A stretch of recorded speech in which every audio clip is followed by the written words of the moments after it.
Assalamualaikum warahmatullahi wabarakatuh. Perkenalkan, nama saya Nur Zakia Safitri dengan NIM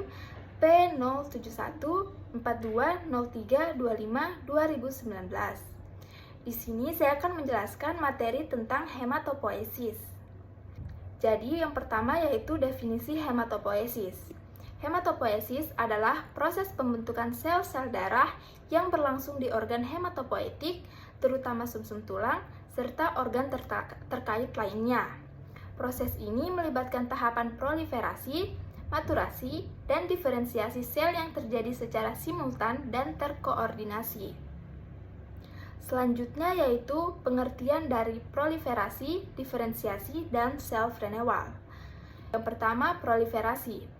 Proliferasi merupakan kemampuan sel untuk membelah dan memperbanyak diri. Yang kedua yaitu diferensiasi. Diferensiasi merupakan proses pematangan sel menjadi sel dengan fungsi tertentu. Yang ketiga yaitu self-renewal.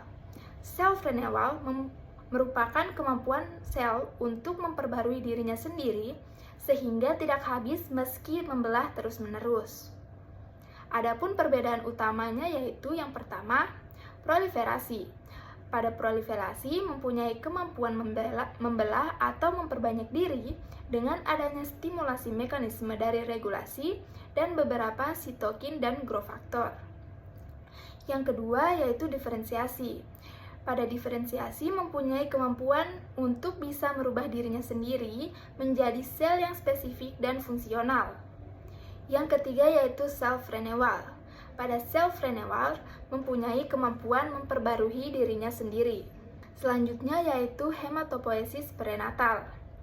Hematopoiesis prenatal merupakan bentuk paling parah, di mana pasien mengalami anemia berat sejak bayi dan membutuhkan transfusi darah seumur hidup. Adapun 3 fase utama pada hematopoiesis prenatal yaitu fase mesoblastik, fase hepatik, dan fase medularis atau mieloid. Yang pertama, fase mesoblastik. Fase mesoblastik merupakan fase awal hematopoiesis yang berlangsung pada masa prenatal, yaitu embrio berusia sekitar 2-10 minggu dengan lokasi utama di yolk sac yang berdekatan dengan jaringan mesenkrim batang tubuh. Pada fase ini, sekitar 2-3 minggu setelah fertilisasi, jaringan mesenkrim mulai membentuk sel darah dengan cara menyempitkan cabang-cabangnya dan berkembang menjadi eritroblast primitif. Eritroblast tersebut kemudian berkumpul membentuk agregat yang dikenal sebagai pulau darah atau blood island, yang selanjutnya mengalami proliferasi, menghasilkan hemoglobin, dan berkembang menjadi eritrosit polikromatofilik. Adapun hasil akhirnya adalah terbentuknya eritrosit primitif, yaitu sel darah merah yang masih memiliki inti, berbeda dengan eritrosit matang pada tahap perkembangan selanjutnya. Selanjutnya yaitu fase hepatik. Fase hepatik merupakan tahap hematopoiesis yang terjadi pada masa prenatal ketika janin berusia sekitar 6 minggu. Pada fase ini, sel induk hematopoiesis yang berasal dari mesoderm mulai merespon berbagai faktor pertumbuhan seperti eritropoietin, IL-3, IL-6, serta faktor stem cell. Sel induk pluripoten yang sebelumnya berada di yolk sac bermigrasi menuju hati, kemudian membentuk kelompok pada primordium hati janin dan mengalami proliferasi menjadi eritroblast definite yang selanjutnya berkembang menjadi eritrosit definite tanpa inti. Pada usia 8 minggu, mulai ditemukan leukosit granuler dan megakariotid di hati, sementara blood island mengalami regresi. Selanjutnya, pada usia 12 minggu, proses hematopoiesis juga mulai berlangsung di organ limfa. Selanjutnya yaitu fase medular. Fase medular atau fase sumsum tulang dimulai ketika rangka janin terbentuk sekitar minggu ke-20, di mana rangka tersebut masih berupa tulang rawan hialin. Setelah terbentuk pusat penulangan, proses produksi sel darah mulai berlangsung di dalam sumsum tulang.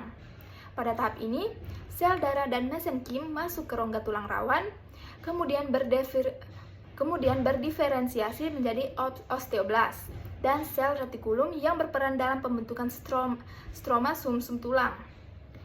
Seiring dengan perkembangan ini, Terjadi penurunan produksi sel darah pada hati dan limfa karena fungsi utama hematopoiesis mulai beralih ke sumsum tulang. Selanjutnya yaitu proses terjadinya fase di setiap tempat yang menghasilkan hemoglobin.